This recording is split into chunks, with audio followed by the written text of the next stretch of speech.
Hi guys, welcome to a new podcast episode.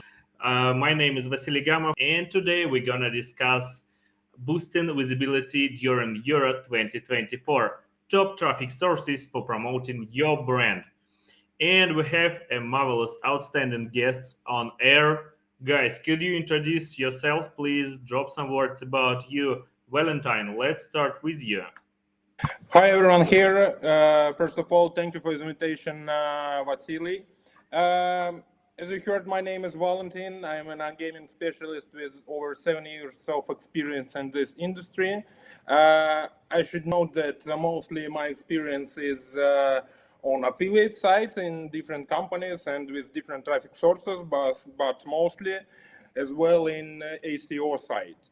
So I will be here like a specialist who can help you with information about Google search and other search engines, and we'll be glad to speak with you guys. Thank you. Thank you, Valentine. Darlan, it's your turn now. Yeah, thank you very much. First of all, for the invitation as well. It's very good to be here around these experts and to be discussing such an interesting event, which is going to be coming actually too, because we're going to talk about Euro and also Copa America here in Brazil. Well, I'm in Brazil. I'm Brazilian, and I'm working for Indoleads, a premium affiliate marketing company that is based in Malaysia, that was born in Malaysia, and we have operations throughout the world. And I'm responsible for, new advertisers and client service as well. So we're here in Brazil doing this work since 2018. Indoleads was born in 2017. And once again, thank you for the invitation. Awesome. Just a short intro about it. Thank you so much. Warren, it's your turn.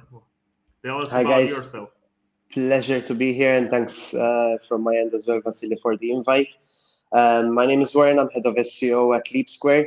We are essentially an acquisition agency, and we work with a number of customers across iGaming.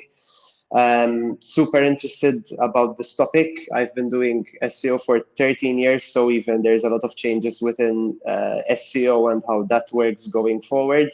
And I've been in iGaming for around 6 years now. And Euros and other football leagues like this are always like a hot topic, and everyone wants to capture on that traffic. So fantastic topic with fantastic guests as well. Sure thing. Thank you so much for the intro. So let's get it started. And the first topic we should discuss is for sure audience of Euro 2024. Who are they? Why do they join this entertainment, this event? So, Darlan, let's start with you. What is target audience for Euro 2024? And you mentioned also Copa America. So, yes. It's going to be a lot of exciting football like events anytime soon. Yeah, we have an audience which is very of course, in Brazil, very fans of football, and we are totally crazy about it. Not only fans, but it's really such a big trend. Here we are a country that breathes football every day, and we're going to have a lot of exciting games coming ahead. And the audience is an audience which is very passionate, but also with a lot of events going on. We need to capture their attention and try to make them look at the offers that we have got, the betting companies that we're working with.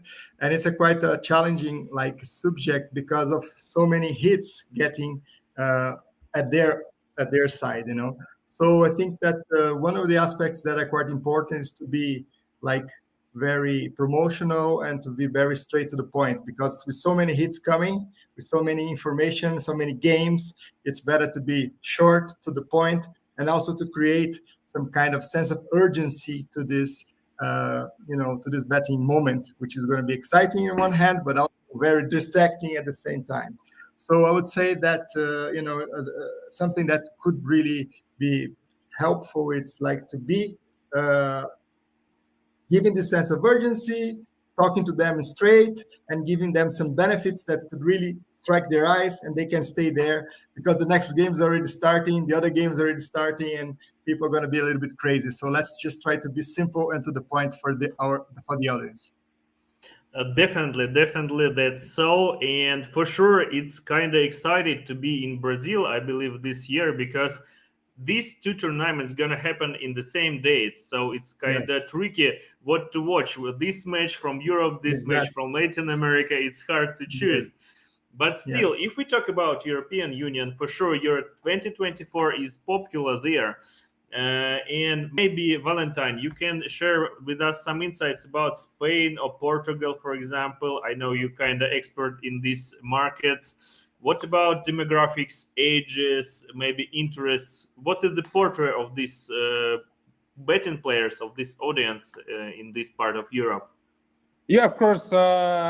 I'm gonna start from the age, as you said before, because it doesn't matter actually the age of audience, because of course this event will bring us many new players, but these people are not bet regularly, and usually, and like it was before in World Championship, the most important thing for us as for affiliates is to understand to which brand to give these players, because most important thing is that this operator should be able to work with retention of these players, because as I said before, this audience is not like this is different kind of players. So it could be people who even make a bet for the first time.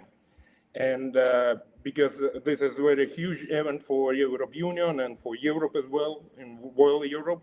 And for somebody, it will be like just for fun, you know, so it's not like for old players who can bet every day for every event and even maybe playing casino or something like that. So in my opinion, here is very important to spend attention to operator side, because of course that it will be big audience, but at the same time, operators should be able to work with this audience. Yes, exactly, and it's a really interesting part of your what you mentioned, that it's not so easy to convert these players further after this tournament ends. Yeah, we will talk about it in further discussion. Warren, what do you think about the rest of the Europe? Is there any difference in comparison to Spain and Portugal? In part of demographics, behaviors, or maybe some local market activities, I would say?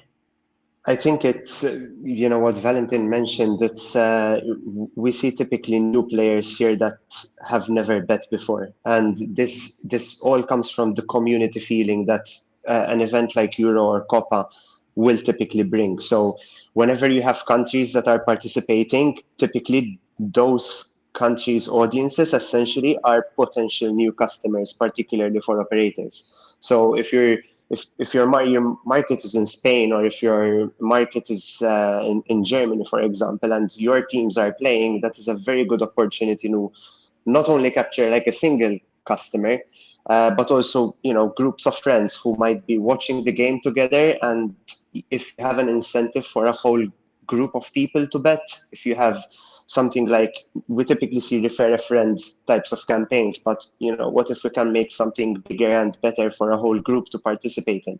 That will make sure that, you know, a lot of operators, their main message is that they want to entertain their customers. That's the ultimate reason why people would want to bet on their favorite team. So if we have products and campaigns that are tailored for those types of audiences, yes, they might come in just for the Euro or just for Copa to support their team. But if that is a product that is giving them entertainment, that's giving them value in that community that they share, then, you know, you potentially also have a long-time customer. Because yes, converting them long-term is hard, because typically there is like lack of incentive to keep playing. If you're just following your national country's team, but you have no interest in the yearly league, then there's no incentive for you to bet. So I think product here is quite key, and creating those opportunities for people to bet together, that can bring in good value for operators particularly. Yeah, good. May I just add one quick thing here, very Sure. quickly? There's a difference of 1 week, just to make our audience to understand in between one and the other, but it's going to be a lot of overlap. So the Euro starts 1 week before. But I would like to just add that also I think there is certainly a big interest of the Europeans towards the Copa America, so it's like a lot of Europeans watching the Copa America Absolutely. and South Americans or Latin Americans watching the Euro. So I think that what Warren put in perspective, it's absolutely true. I think the entertainment aspect, if it's there, because there is one thing that football is like the sport when it comes to mass audience. I mean, if you look at numbers of how much they attract the World Cup versus, for example, the Olympic Games, it's really huge. So I think entertainment is a very good point from our guest in terms of getting people engaged. And one more observation very quickly, that this can be like the kicking point, the starting point for retaining these guys. Maybe there can be an opportunity that, yes, some people will be short term, but some people will be, oh, this is fun, let's just keep on. And that's why fun and entertainment can be a really good add-on into this industry of betting. Yeah, totally agree with you guys. It's gonna be a great holiday, not only for Latin America and Europe this year, but I'm sure for other continents also, especially for Africa. I know European League and Latin America League are very popular there, so you can just Google it and check it. They support these matches in a strong way. And maybe it's also a good idea where to run campaigns, because if we talk about marketing and European and Latin American markets, they're kind of overwhelmed. Everybody focused on it right now. Maybe if you're a newbie, it's hard to go there. So pay your attention on other regions like Africa, Asia, North America. For sure, it will be not as popular as this in targeted regions, but still, there may be a lot of hidden opportunities which you can investigate and launch and get good profits on it. So keep this one in mind. And Perfect. if we talk about retention, which Warren and Darlan mentioned, yes, it's a crucial idea to work on your product, to suggest any other entertainments, events, sports, and so on your product, to work on retention. But also what I discussed with Chema from RefPanda recently, his idea was that if this guy is not converting on your product after this event, just leave him in this database till the next event, till the next World Championship, or till the next Euro. So there will be much more potential probably to convert him later after 2 or 4 years, because all of us working here like long term. Maybe if it's not converting, don't over spam him, don't overwhelm him. Save him for your future money, for your future pocket, I would say. So this is the idea. Okay, nice. Looks like a good launch. The next subject is about traffic sources. As we mentioned, we all on different sizes. I'm on operator side. And if we talk from the operator, for sure, for us as an operator, the best traffic is SEO, NextGo, and PPC. Influence marketing is going really big during last years. By influencers, I mean streamers, influencers, Instagram, YouTube, Twitch, whatever. They are like almost on every social network right now. And for sure, some other sources like native, push, pops, it's also on the scene. We also can use it. So it's up to you, up to your experience, what to use. Let's go one by one. Valentin, what is your secret sauce, secret mix of traffic sources for brands which you would recommend them to work on? Let's begin from the main topics. I mean that first of all, as SEO specialist, you should understand what people will look for at this period. And of course, usually, and the biggest part of semantic will be forecasts for games, of course. This is the biggest part, I guess, and at the same time, we should understand that conversion rate of this kind of audience will be not so high as we expect. This is because people are not looking for something based on general keywords like sportsbook online, sportsbook for real money, or something like that. And but at the same time, we have to remember that Google will value you as a specialist in this field, like in sportsbook field. I mean that will value your website if you cover as more as possible topics. So if, for example, you will attract on keywords that related with forecasts, some kind of not high quality audience, I mean not high quality audience based on conversion rate, it doesn't mean that this is bad, because basically Google will see that you cover these topics as well, and will promote you better on general keywords. And actually, SEO specialists forget about this and don't work with this kind of traffic, and don't attract players from this type of content. And also, let's say that it's also the opportunity to sell to operators some kind of promo places on this content. It could be like a sponsorship of forecasts, for example, or maybe banners or something like that. And the last thing that I could say that in this period, usually this period, I mean Euro or World Cup, the amount of traffic increased 2 times at least. So even if you just add this kind of content on your website, I mean related with the Euro 2024, maybe some forecast, as I said, maybe some results of games or something like that, it will be good for your website, even for future.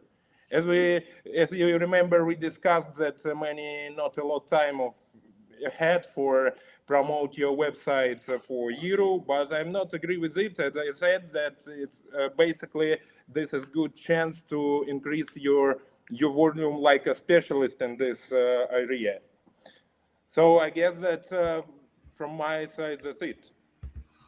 Yeah, thank you, Valentine, for sharing. Warren, what do you think? Do you have anything to add here in part of SEO traffic? I mean, obviously, SEO is going to capture all organic searches, right? And one of the key things there is the brand. It's the power of the brand and the exposure that you have. So people are going to tend to gravitate towards brands that they know and brands that they see visible.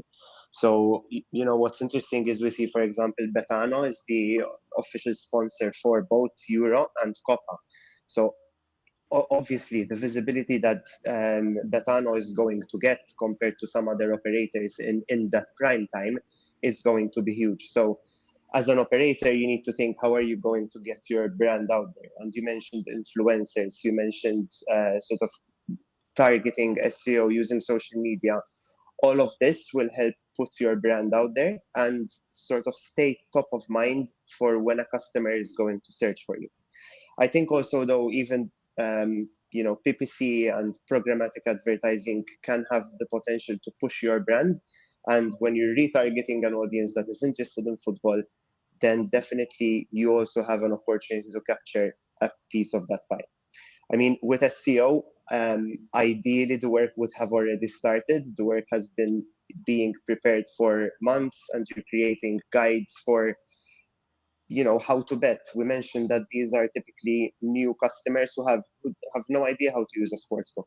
How are we guiding them as a sort of people working in the field in order for them to bet and play with the product and enjoy the product? And I think all of these can be good traffic sources to acquire those new customers. And as you mentioned as well, Vasilii, do not over market to them. If they have signed up but they have not deposited, you don't need to send them a million emails to get them just now. They have shown interest, and it's important to capture that type of audience as well. Yes, exactly. Darlan, what other traffic sources we can use, generally speaking, for betting? Yeah, it's really like the conversation is getting more and more interesting. I would like to add here the following. There are, I mean, Indoleads have got the major players, the major betting companies in Brazil, from Brazil and from abroad. I would say that we have them as advertisers and we are growing our database. Yesterday, certainly yesterday, I'm gonna sign with 3 more betting companies.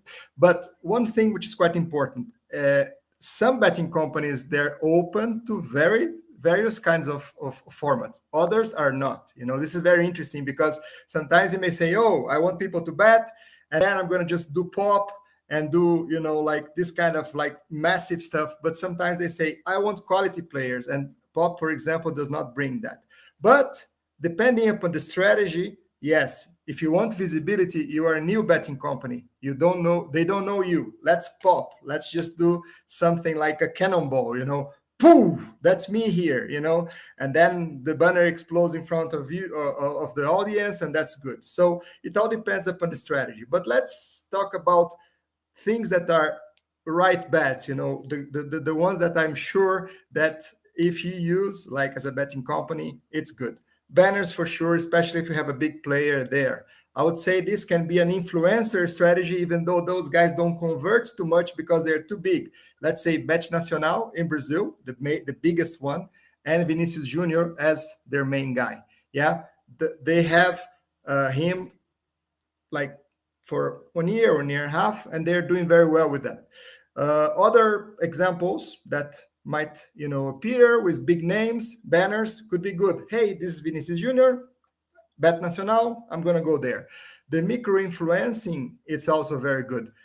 Influencers that are in YouTube, influencers that are in Instagram, they're not so big, but they guide you through this universe, and this is really nice. Because Vinicius Júnior, he's just going to say, hey, come to Bet Nacional.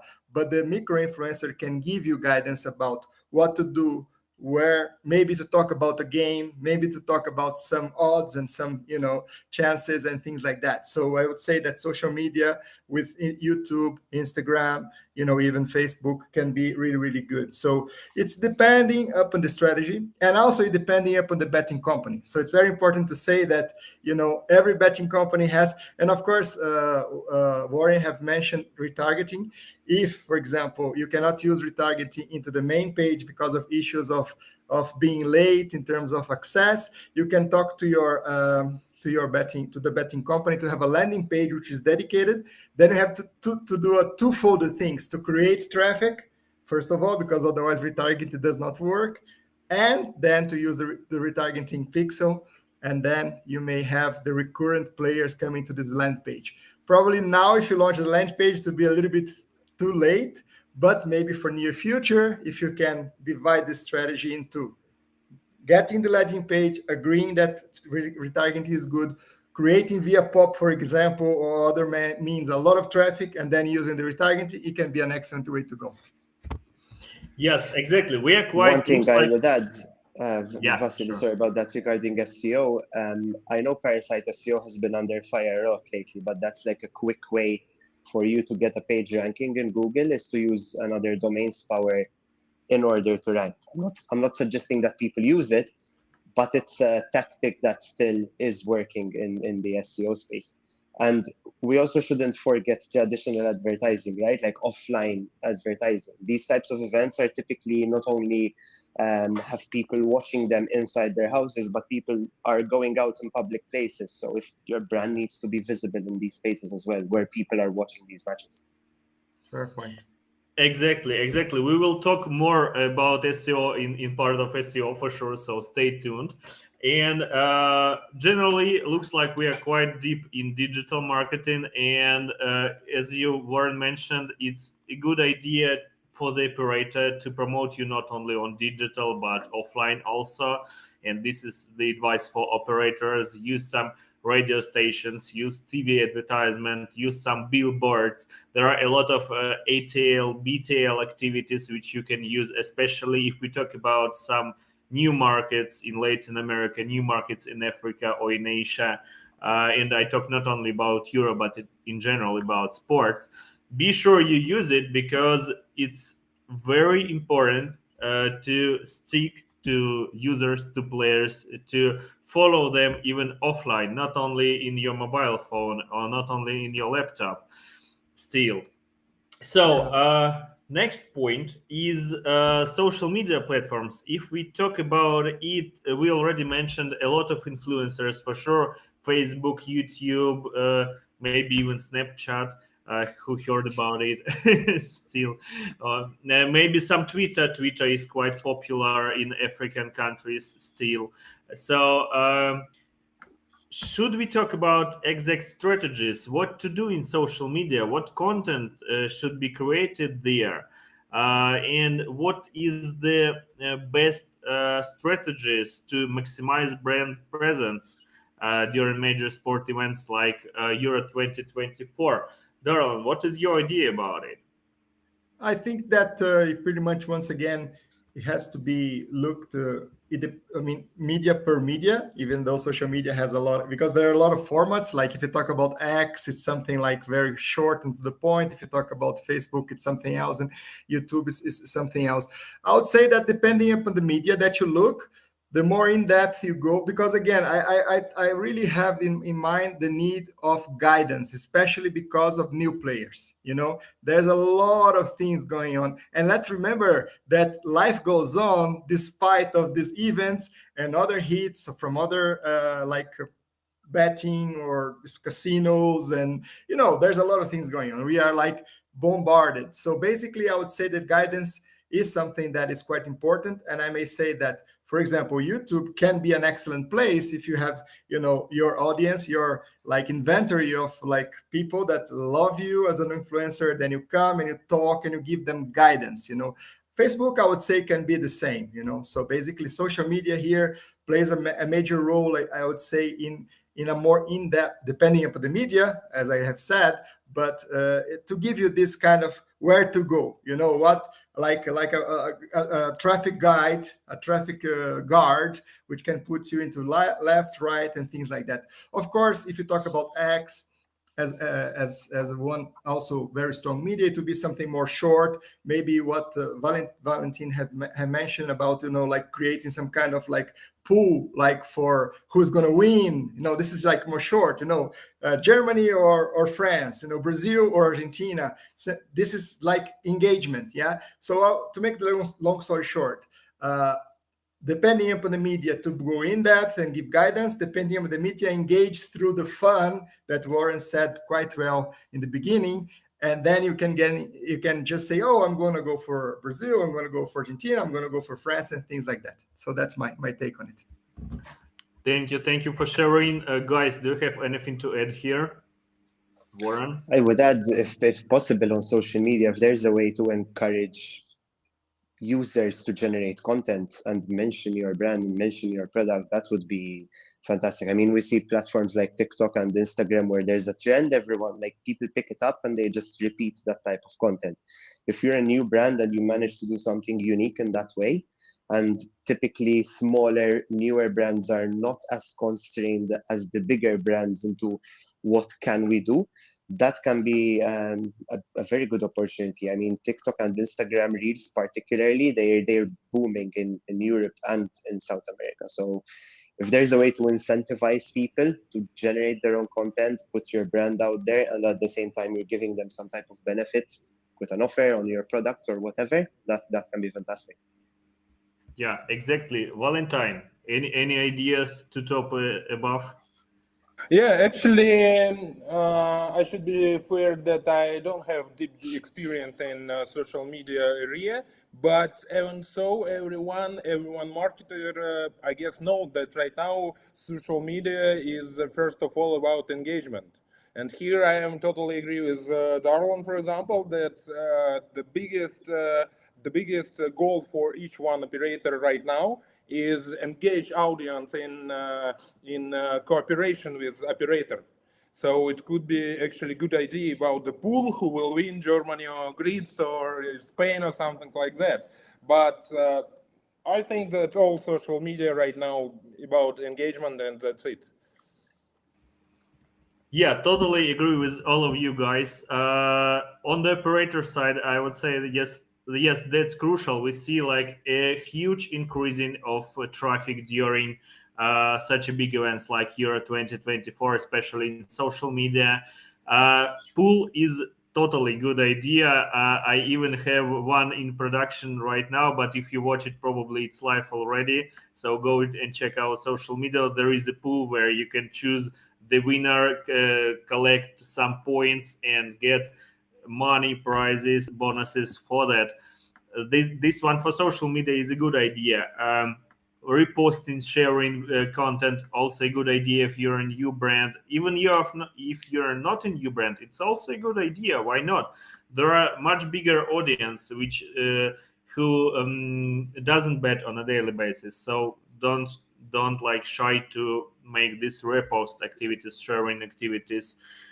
Also, if we talk about football matches during Euro, if you're on the side of operator, it's crucial not just to mention, okay, today we have this match and that's it.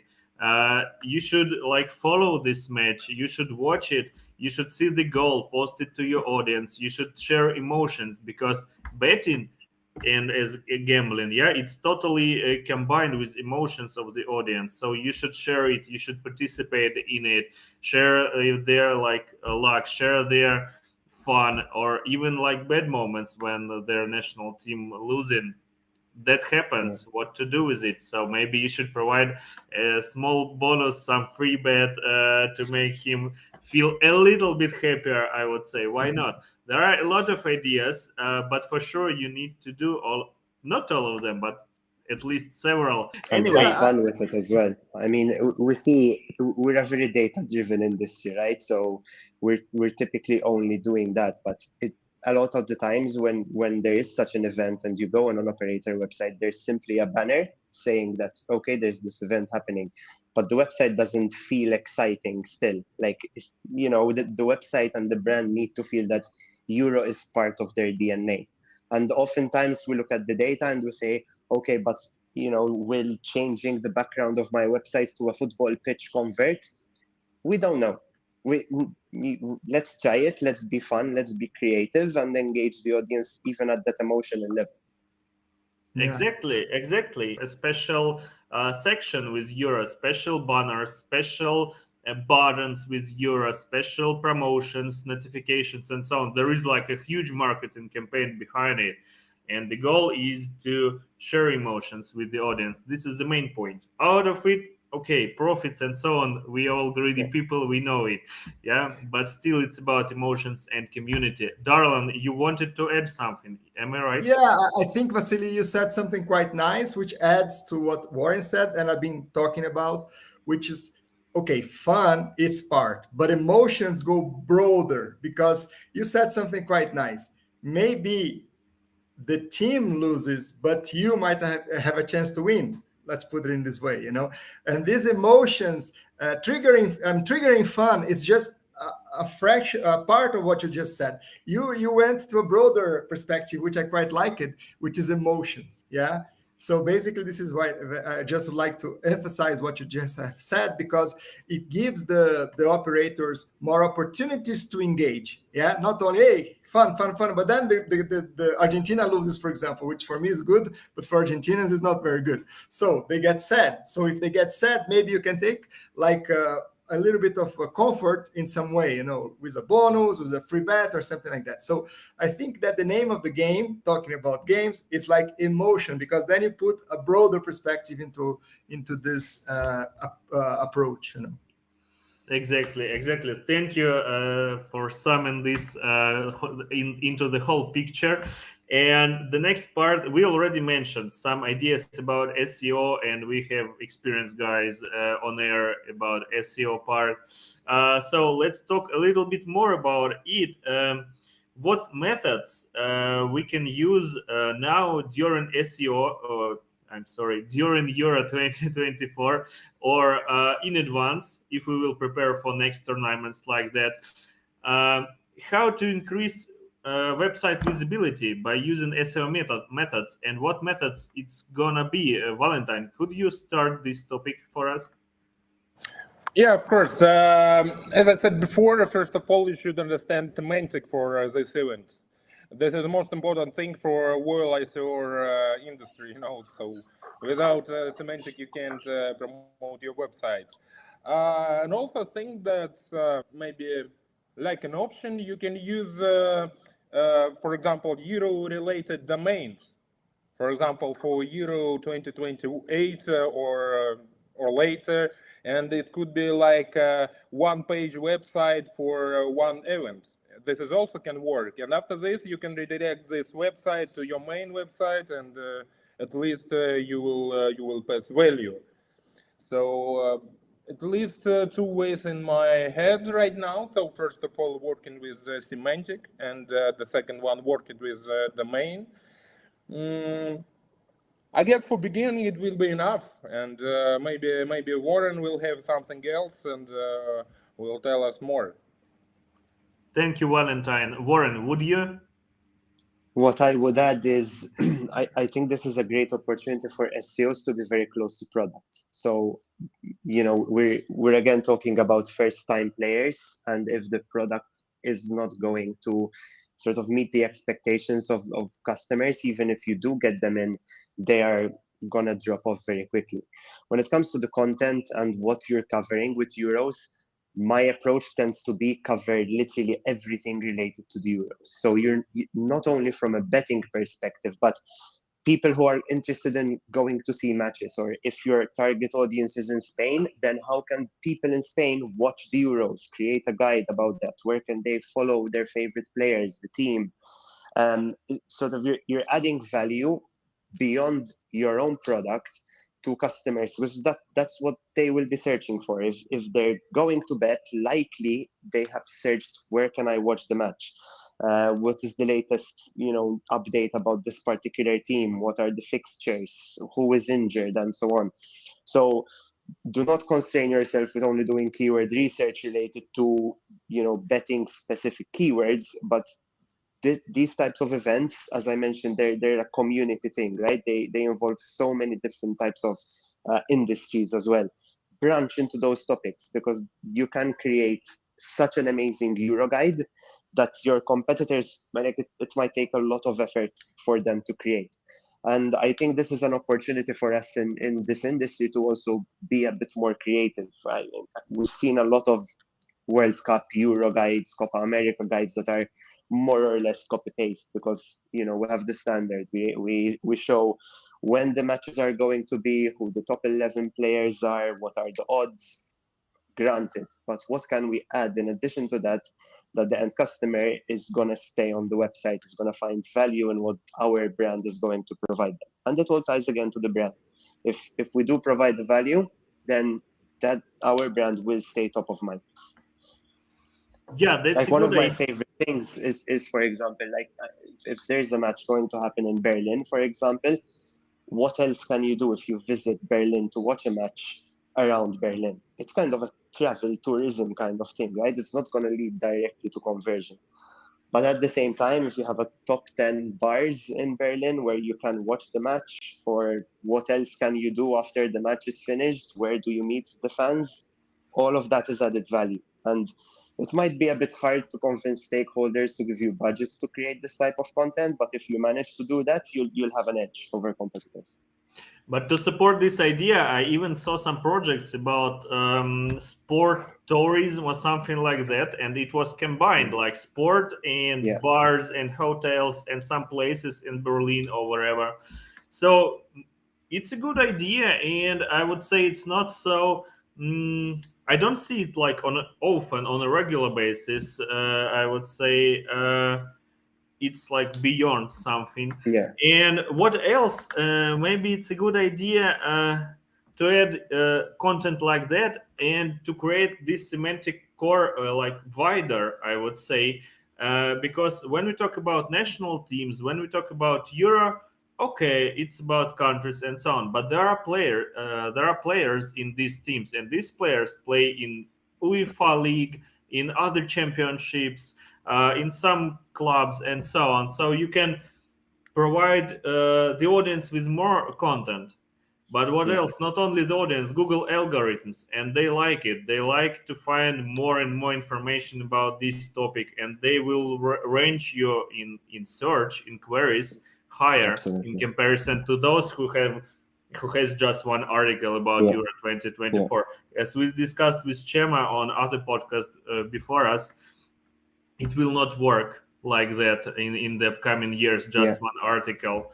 So you need to Absolutely. create this database. And even what Darlan mentioned, like YouTube, for example. So when we think of content, text is not the only thing. You know, we can create podcasts, we can create YouTube videos, we can create discussions just like this one, but it's going to be Euro football specific. We might be discussing a match, getting some guests over, some influencers. So it's taking that whole marketing mix, and yes, Google will see that. And as we see with how Google seems to be evolving, we see that it's prioritizing user-generated content. It's showing Reddit results. It has a partnership with Reddit. So get in those discussion forums, see what people are talking about, and bring yourself closer to that type of audience. The more spread out your strategy tends to be, I think more chances you have of ranking and being visible when people search for that. Yes, Absolutely. totally agree. Darlan, you have anything to add in a Yeah, SEO absolutely. part? Yeah, Yeah, let's do it. I mean, it's so interesting because we had this conversation 2 days ago, but the level of conversation in comparison to 2 days ago is much higher, you know. So that's very nice to get these insights and this beautiful conversation we're having. I think that we're talking a little bit about push and pull. Yeah, push is short term. Oh, I didn't do anything, so let's just invade the internet with our brand. But sometimes you can overwhelm your audience. Yes. Your audience. And pull is exactly what Warren is mentioning. Like, hey, there's something else. There's a bar. There's something. And then, for example, if you as an operator combine like have a deal with this bar or 2-3 bars where you have something of your brand there and they take a picture, bang, you got it. You got the online and the offline strategy when pulling the guys towards you, not pushing the guys towards you. And this is quite important. But for that time is at essence. So if you didn't get prepared for this World Cup, think about the next, which is the World Cup, the big one, 2026, and try to do something that you can have something there that can be pull and not push, and maybe to combine, as you very well said, Vasilii, the offline and the online worlds, because we don't live only online, we have a combined life. Yeah. So this idea, I love the idea of having bars, for example. So you go to the game, and then nearby there's a bar, and there's the best beer in Berlin, and then you have your brand there somewhere, and then maybe in this, the whatever, posters. something small. Yes. And then exactly. And then you take a picture, and then you get something, and then you start to create a journey with your customer without pushing too much, but pulling, and that's something that I believe can be really effective and really taking this brand closer to you, closer to your heart, Yeah, nice. Looks like we shared a lot of nice ideas in part of SEO, offline, and some other channels. Let's talk about one stunning channel. I call it, everybody call it, not only influence marketing. Who are they? They are guys from YouTube, from Twitch, from Instagram, Reels, TikTok. All of you know a lot of this content, and probably some of you are swiping these TikTok videos or Instagram Reels not on a daily basis as I do, during my working hours. Of course, I'm joking. Not only No my one does working that, hours, exactly. So there are a lot of guys and channels like that. I mean, and it looks like a pandemic of sources like that, and unfortunately, a lot of not so honest traffic sources. I mean, in part of fraud, because generate views is not like a complicated idea if we talk about some fraud activities. So it's really crucial to understand how to detect good channels, how to detect good agencies, because there are a lot of them in not only in iGaming but in general. So maybe we should start with this part: how to choose these agencies, how to choose these influencers to work with, what to pay attention on while cooperating with them. Darlan, do you have any idea here? Any secret tactics?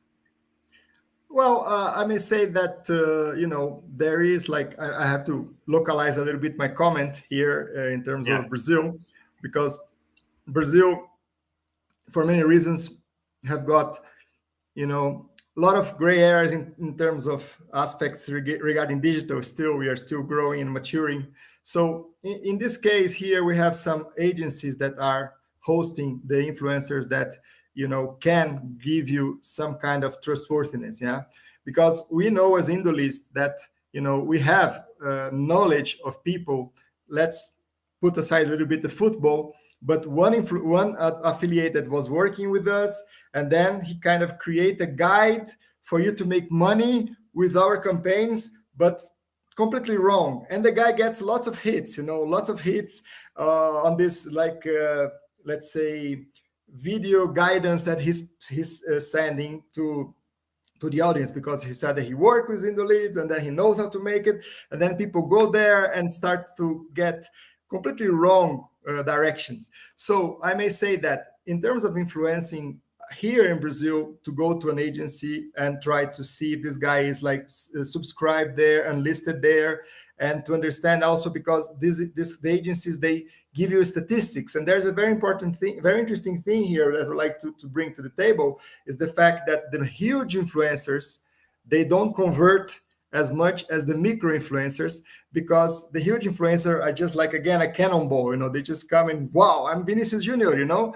but in terms of conversion rate, the micro influencers have much more impact, because they can take you by the hand, for example, in certain aspects. So I may say that influencers is something that you really have to be careful, because you may get to that end, or you may get the reputation of your brand into wrong hands and things like that. So I may say that you should just try to get the whole internet. The open internet is also a source. Of course, you can take a look and see the past of the person and the past of the company he was working with.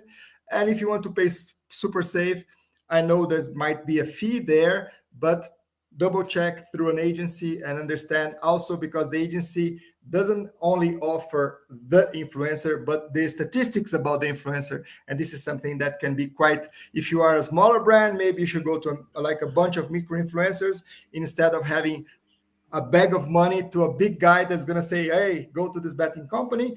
But the conversion rate might not be so interesting, and you spend a lot of money in just one guy.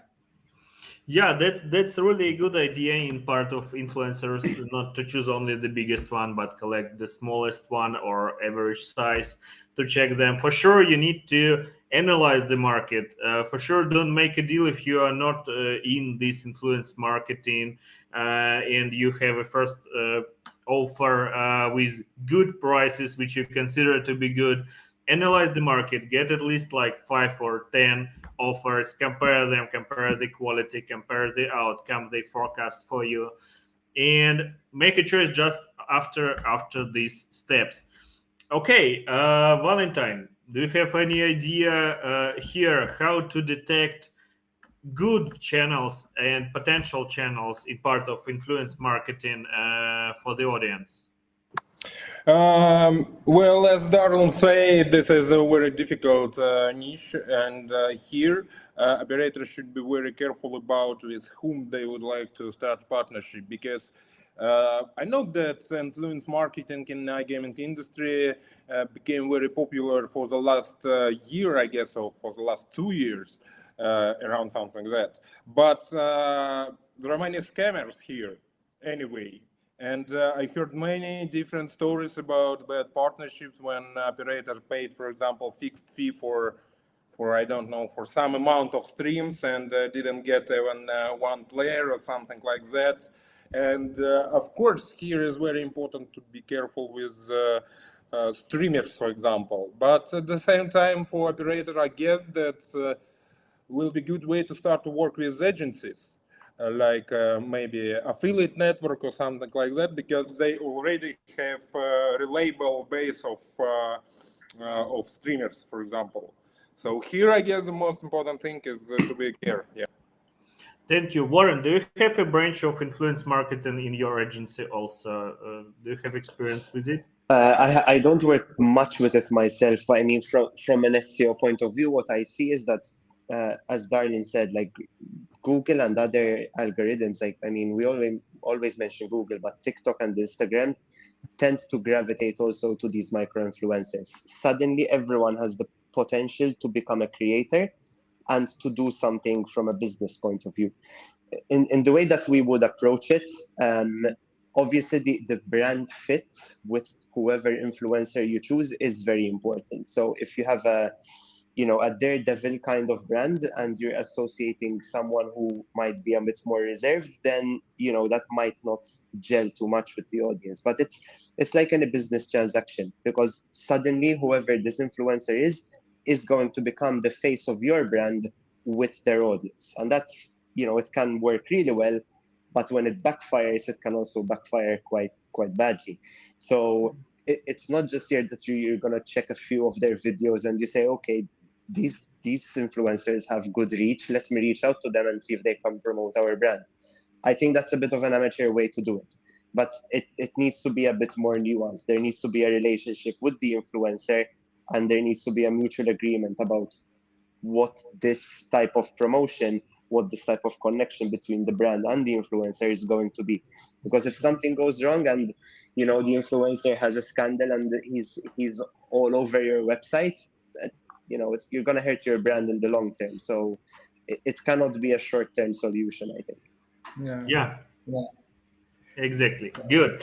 So we understand how to choose influencers, like analyze the market, compare them one to another, ask the opinion leaders or people who you trust, affiliate networks or agencies who already did this job for you. Not for free, for sure, but they did it and you should appreciate it.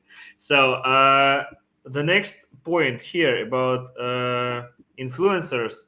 What content do they need to provide to promote your betting brand or some iGaming brands? For sure, formats like videos, posts, comments, reels, that's clear. But what exactly should be there? Like what type of content? What message should this influencer bring to the audience? What message may be the most effective for the audience? That is the interesting question. Darlan, do you have any idea about good communications for this influencer? Yeah, actually, I'm going to bring back some comments that I did a while ago, which are related to guidance, I would say. And I would say that using your perspective, Vasilii, in terms of emotion, I think guidance and emotion are like two very powerful tools. Guidance because they are first-time players, and also guidance because there's lots of going on, not only Copa America and Euro, but many things. But just if you look at those two, it's a lot of stuff going on. And then emotions are something that makes you engage with the brand, makes you take a picture and interact with the brand and get something out of it. So I think this combination, the offline does not provide so much opportunities, because you have a billboard and it's kind of usually a code stuff, like, hey, huge player there saying go to my betting. But the online gives you this opportunity, to engagement. So I believe that these two, let's say, legs will make your brand very firm, very, very solid, and the influencers can really do that, especially because they are having their own channel. They have the freedom to, stay as long. Or, for example, here we have like a huge TV presenter. He was a football player. His name is Neto, and he also have got his radio in YouTube. So he narrates the games and he waits for the comments from the audience. Of course, he has a huge visibility because he's on TV. So imagine that kind of interaction. On TV, when he's on TV, you cannot talk to him, you cannot interact. He's just going to say, oh, this team won, this other team lost, blah, blah, blah. But when you go to his radio in YouTube, the game completely changes. You can talk to him, you can interact, you can have different kind of relationship. So I would say emotion and guidance. Yeah, good. Make this content interactive is a good idea. Also, what coming out of your idea, Valentin. Any ideas to add here? Any secret strategies, maybe, or tactics you can? In terms of SEO, the good practice is to use influencers like an authors for your website. For even for prognosis, for example, or forecasts, up to you. This is a good practice because one more time, Google will see that you are a specialist in this area. When you use experts or specialists with good social media or with good famous name, even it's maybe not like a media name, you know, it could be like a local expert in some kind of industry. But even so, for not big money, you can attract him like an author for your website and write some content related with Euro or football or maybe some specific team or specific player, for example, and it will help to your website. So in terms of influencers, I guess, and I mean that mix of influencers and SEO, this is the most popular way how to use influencers. But also, I saw a few cases when influencers and geek was related with specific affiliate websites. So affiliates launch their own streamers, like next part of the content. So streamer sitting in Kick and playing casino, for example, and attract players on affiliate website where people are able to find not only bets but some additional content, like Warren said, that it could be many different things, and not only that we see on the top. So not only like main content, it could be like you had an example with hotels, as I remember right. Yes, but yeah, affiliates, especially SEO, should understand that influencers, this is not only famous people, there's also good signals for Google, usually. And how to use this, it only depends on your image and how you can use it. That's it. Yeah, that's really a good idea for this EAT and new algorithms of Google. Combine SEO with influence marketing. It looks like a fresh idea because what I saw from SEO websites mainly that they use it like author with no history, with like zero LinkedIn pages, with no social activities, and then Google analyze it, he see like nothing about it. And if you combine strong SEO with strong influence marketing, it looks like a new golden era, I would say. Yeah, we should try it. That's what I'm gonna do half an hour later with all the websites. Okay, Warren, what about you in part of influence marketing and content they may provide? Do you have anything to add here on this topic? I would add when having influencer deals, the authenticity is important. So oftentimes I see influencers promoting products, and then you get this distinct feeling that they are never using it, that they're not engaged with the brand, and they were just paid for a promotion, and that is only skin deep. So when choosing an influencer, increasing that level of involvement, where let's say you're creating a YouTube series where you are going to discuss the Euros with a particular influencer or with a group of influencers. And you're not just going to create one video, you're creating a series of videos. Having them posted on their channels, you are posting it on your channel, will also increase that type of exposure. And when their audiences get that connection that, listen, okay, this person actually is invested in this product. It's not just a one-time promotion and he was paid good money and that's where it stops. People are typically going to influencers because they see something similar. They have a typical connection with these types of people. So going a bit more in depth when creating influencer style content, whether it's text-based, whether it's video, podcast, the more elaborate it is, I think the more value there is, and that's where that authorship comes in with what Valentin mentioned. So if you have a video series and you're going to post it on your brand YouTube channel, also make sure that the influencer is posting it on their channel. So it's clear that this is not just a one-off promotion, but this person is genuinely invested in the brand as well. Yeah, nice idea. So looks like we covered main traffic sources already and Euro 2024 subject. But there was one thing I promised Warren to you to talk about it a little bit later, an SEO part, but we missed it, and it was black SEO methods. For sure, none of us like using it strongly, yeah. But they're here on the market. These black SEO methods, which you potentially, I would say, can use if you have no time or you need to grab fast results. And I think we need to discuss it because it is on the market. And if you're on affiliate side, you know what to do. If you're on operator side, you need to know how to protect yourself from such activities if you can to do it, because there are a lot of changes with Google algorithms during, like, since a year ago. It was really a mess, I would say, during last year, and now it's going on. So what is your idea, Warren? What black methods are here on the market, on the table right now?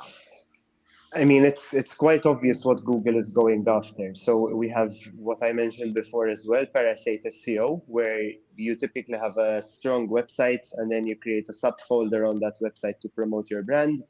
You have domain authority abuse, where you, for example, are buying an expired domain or an existing website that is unrelated to the industry but is a very strong website, and you're using the power of that domain in order to rank your own content. And even with the Google leaks that we saw, which we're not sure if they are correct or not, we are seeing Google saying, links do not work. But on the flip side, the leaks are showing that, listen, like, links work, and they are using Chrome data and so on in order to classify rankings. So although Google is cutting down on these practices, because these are typically very short-term practices where it's a bit churn and burn, I don't think people who are doing these practices have the bulk of their strategy focused on them, but it's like a side thing that they're doing. Although Google has cracked down quite aggressively on some of the websites, and I've seen websites get hit with these practices, in certain markets, we still see it. So typically English-speaking markets, Google can understand a bit better. But when it comes to non-English speaking markets, think of Spanish, think of German, it's still a practice that is seen to a bit of a lesser extent. But if there are SEOs that want a quick fix, they need to realize that this is a quick fix and that it comes with its own risks as well. But from a technical point of view, these techniques seem to still be working. We've seen the May correction update. I'm not sure if I would even call it the May update, but sort of results are a bit mixed. We've seen a lot of websites get hit. We've seen others that are completely thriving in this method. So it's quite interesting. It's quite a confusing time, I think, to be an SEO because of all these changes. And we see Google pushing more AI overviews. It's starting with the US and slowly going to trickle it to the rest of the world.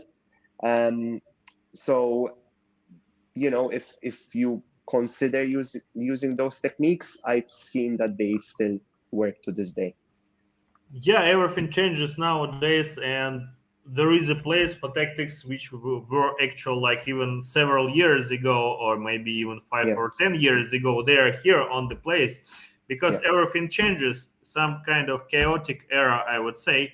So time to use this opportunity. Go back to old school. Yeah, go back to old school. Good. Valentin, Darlan, do you have anything to add in part of black SEO or any other methods, tactics, strategies which are not like whitey one, but on the gray Actually, side? in terms of black SEO, Warren covered everything, main things, because actually we can dive deeper and deeper in this topic, because it is not for 10 minutes, This is not 5 minute conversation, and everybody who work with black SEO knows this. But for like a main part, it will be enough for now, I guess. Yeah. Okay, if you wanna, Darlan, I'm sorry, dear viewers, if you want to know more about black SEO tactics, write it in the comments below so we can collect these nice guys and discuss everything with cameras or without, and provide you with nice content about good tactics. Okay, Darlan, you had something to add here, am I right? Actually, no, I coincide with Valentin that the vision from Warren was pretty complete. So I may say that, provided if we don't have one next one only about it, it's enough what he just said. Okay, nice. Looks like we covered almost everything in part of traffic sources for Euro 2024. Thank you, Warren. Thank you, Valentine. Thank you, Darlan, for joining us today. It was a pleasure as always. Thank you for sharing your experience. And thank you, dear viewers. It was a pleasure to provide you with new part of expert content. Stay tuned, subscribe to our channel, make a repost, share it with your mom, dad, friend, and best friend, and for sure with your favorite affiliates so we can run this world together. Thank you so much for watching. Keep in touch. Bye-bye.